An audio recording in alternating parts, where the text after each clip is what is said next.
Assalamu alaikum wa rahmatullahi wa barakatuh. Imaginez un jour où la chaleur sera si intense que même les plus puissants trembleront de peur. Mais dans cette tourmente, 7 personnes seront protégées par l'ombre d'Allah. Qui sont-elles? Restez avec nous pour découvrir ces exemples inspirants qui pourraient transformer votre vie et votre relation avec Allah.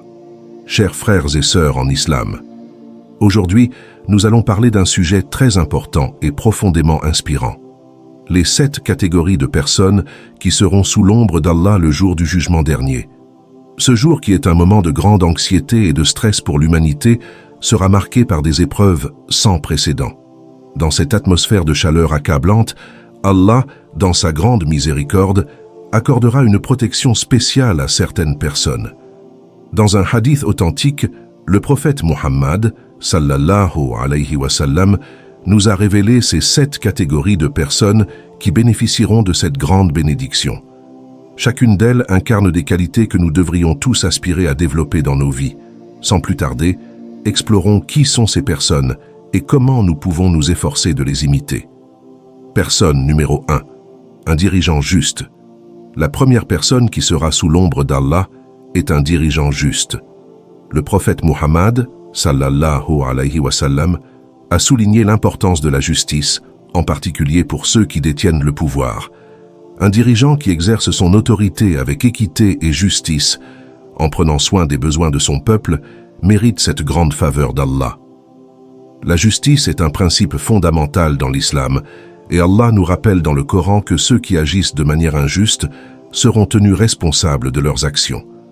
Un bon dirigeant ne recherche pas le pouvoir pour lui-même, mais utilise son autorité pour promouvoir le bien-être de sa communauté. Que ce soit dans les affaires, la politique ou même dans la gestion d'une famille, la justice doit toujours prévaloir. Un dirigeant juste favorise la paix et l'harmonie dans la société et devient un exemple à suivre pour les autres. Nous devons nous demander comment exerçons-nous notre pouvoir, même au niveau personnel. Sommes-nous justes dans nos décisions et nos interactions avec les autres? La justice commence par nous-mêmes. Et en la pratiquant, nous créons un environnement propice à la justice dans notre communauté. Personne numéro 2. Un jeune qui a grandi en adorant Allah.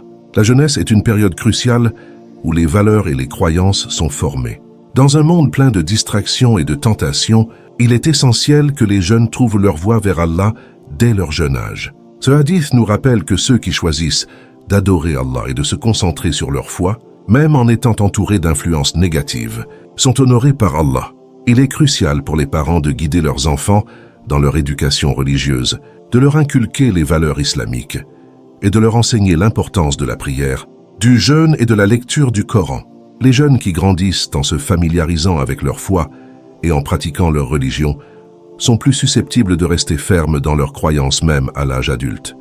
De nombreux exemples de jeunes dans l'histoire de l'islam ont montré un dévouement exemplaire envers Allah. Leur foi et leur engagement sont des sources d'inspiration pour nous tous. Nous devons encourager nos jeunes à s'investir dans leur spiritualité, à s'engager dans des activités islamiques et à fréquenter la mosquée. Si vous êtes un jeune ou si vous êtes parent, réfléchissez à ce que vous pouvez faire aujourd'hui pour renforcer votre lien avec Allah. Participez à des programmes d'apprentissage, lisez des livres islamiques et entourez-vous de personnes de foi. Personne numéro 3. Un homme dont le cœur est attaché à la mosquée. La mosquée n'est pas seulement un lieu de prière, c'est un sanctuaire de paix, un espace de communauté et un lieu de savoir. Une personne qui trouve réconfort, spiritualité et connexion avec Allah dans la mosquée mérite d'être honorée. Ce lien avec la mosquée est un signe de dévotion, car elle est le centre de la vie islamique. Les mosquées jouent un rôle vital dans la communauté musulmane. Elles sont des lieux de rassemblement pour la prière, l'apprentissage et l'échange d'idées. Être attaché à la mosquée signifie également être actif dans la communauté, soutenir des initiatives et travailler pour le bien-être des autres. Nous devrions chercher à passer plus de temps dans nos mosquées, à participer à des prières en groupe et à nous engager dans des activités communautaires. Cela nous aidera non seulement à renforcer notre foi, mais aussi à établir des relations solides avec d'autres croyants. Posez-vous la question: quel rôle la mosquée joue-t-elle dans votre vie? Prenez le temps de réfléchir à la manière dont vous pouvez intégrer davantage la mosquée dans votre quotidien. Personne numéro 4. Deux personnes qui s'aiment pour Allah. L'amour pour Allah est un sentiment pur et désintéressé. Lorsque deux personnes se réunissent, non pas pour des intérêts personnels, mais par amour pour Allah et pour le bien de l'autre, elles atteignent un niveau de relation très élevé.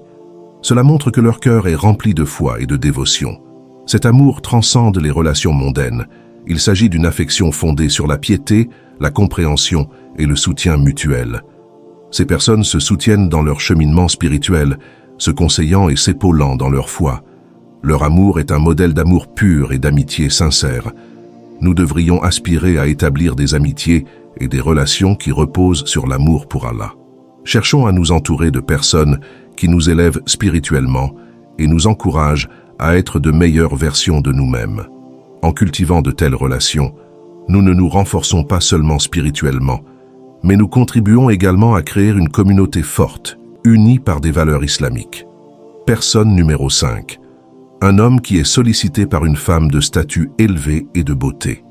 La 5e catégorie est celle de l'homme qui est sollicité par une femme de statut élevé et de beauté, mais qui refuse en disant « J'ai peur d'Allah ». Ce point met en lumière l'importance de la chasteté et de la modestie. Dans un monde où les tentations sont omniprésentes, cet homme démontre une force de caractère exceptionnelle. En dépit des séductions et des pressions, il reste fidèle à ses valeurs islamiques. La modestie est une vertu précieuse en islam. C'est un moyen de se protéger des tentations et de maintenir une conduite morale. Cet homme illustre la force de la foi qui l'empêche de céder à des désirs éphémères. Cela nous rappelle que la vraie beauté réside dans la piété et la droiture. Chacun d'entre nous peut être confronté à des situations similaires. Nous devons apprendre à résister aux tentations et à nous rappeler que notre véritable récompense est auprès d'Allah. Rappelons-nous que les plaisirs temporaires ne valent rien comparés aux récompenses éternelles d'Allah. La force intérieure et la capacité à dire non aux désirs qui nous éloignent d'Allah sont essentielles pour réussir dans notre vie spirituelle. Personne numéro 6. Un homme qui donne en secret. La 6e catégorie est celle de l'homme qui donne en secret. Cet homme fait des dons sans chercher à se faire remarquer. Il sait que les actions réalisées dans l'obscurité, loin des yeux du public, sont parmi les plus appréciées par Allah. Ce geste de charité révèle une sincérité profonde et un désir d'aider sans attendre de reconnaissance. La charité est l'un des fondements de l'islam. Donnant en secret, cet homme préserve son humilité et son intention pure.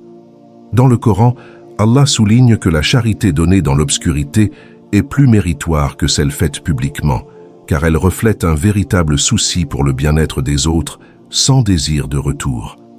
Nous devrions tous réfléchir à notre approche de la charité. Cherchons à donner sans en parler, à aider ceux qui sont dans le besoin, sans rechercher la reconnaissance. C'est là que se trouve la vraie essence de la charité. En agissant ainsi, nous nous rapprochons d'Allah et nous renforçons notre foi. Personne numéro 7. Celui qui se repent sincèrement. Enfin, nous avons la 7e catégorie, celui qui se repent sincèrement. Le repentir est un acte de contrition et de retour vers Allah. La porte du repentir est toujours ouverte, et ceux qui reconnaissent leurs erreurs et cherchent à se corriger sont honorés par Allah. Ce repentant ne se contente pas de demander pardon, il s'efforce également de ne pas répéter ses fautes. La miséricorde d'Allah est immense. Peu importe combien nous avons péché, tant que nous revenons vers lui avec sincérité, il nous pardonnera. Ce hadith nous rappelle que l'espoir est toujours présent pour ceux qui cherchent la rédemption. Chacun d'entre nous doit régulièrement réfléchir à ses actions, demander pardon pour ses péchés et s'efforcer d'améliorer son comportement. Le repentir doit être une partie intégrante de notre vie quotidienne. Conclusion. Nous avons exploré ensemble les 7 personnes qui seront sous l'ombre d'Allah le jour du jugement dernier. Chacune de ces catégories illustre des qualités que nous devrions tous aspirer à développer dans nos vies.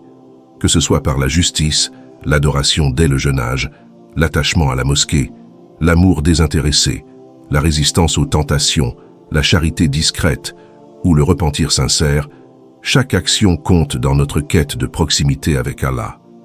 Réfléchissons à notre comportement et à nos actions. Comment pouvons-nous incarner ces qualités dans notre vie quotidienne? Que pouvons-nous faire dès aujourd'hui pour nous rapprocher de ces idéaux? C'est la fin de cette vidéo. Pour nous montrer que vous avez resté jusqu'à la fin, commentez « Le chemin de l'islam ». Si vous avez appris aujourd'hui quelque chose de nouveau, n'hésitez pas à s'abonner pour plus de leçons islamiques. Que la paix soit sur vous.